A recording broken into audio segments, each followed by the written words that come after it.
morning, students, and welcome to Thursday. We're almost there, okay?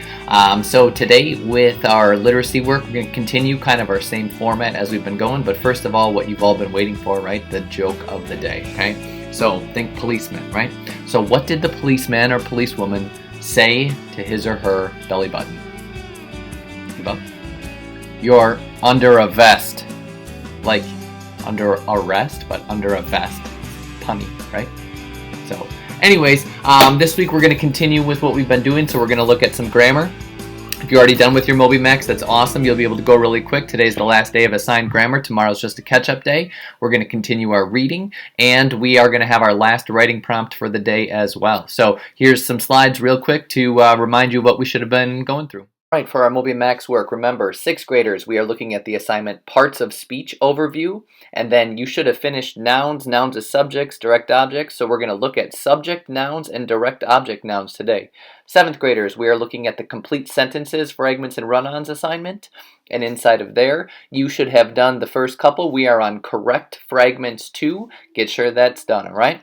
8th graders, we are looking at the independent and dependent clauses assignment. And we are on the last assignment for that one today, which is differentiate between independent and dependent clauses.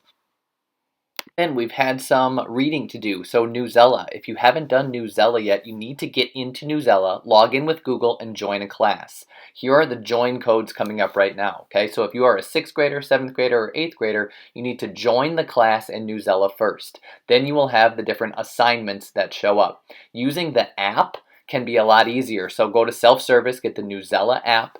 When you open up the assignments on there, you will see the activities on the bottom once you open up that assignment, and you can go ahead and complete them. Read the article, annotate if it's letting you, take the quiz, and do the short writing prompt that's attached to each of them. Then today I want you to continue reading your realistic fiction book. Remember, realistic means it could actually happen in real life. Most of them are set in present day or around then, so do that. Then you have 2 responses for this week in Google Classroom. There's not a new one today, so if you did the ones from the last 2 days, all you got to do today is read and pay attention to what's going on in the book. We'll have more to come next week.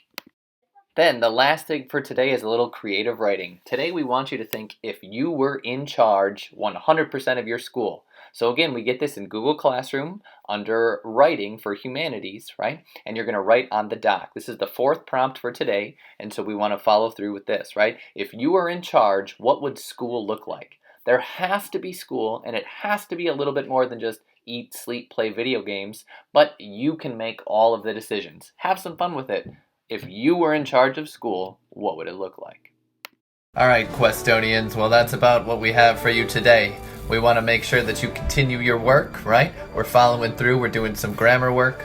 We're doing some reading. If you haven't got into Newsela yet, please do so. Find a realistic fiction book, have some fun with it, do those responses, and then do a little creative writing. So you've almost made it through the day. Keep it up. You're doing a great work. Great job this week. The king has spoken.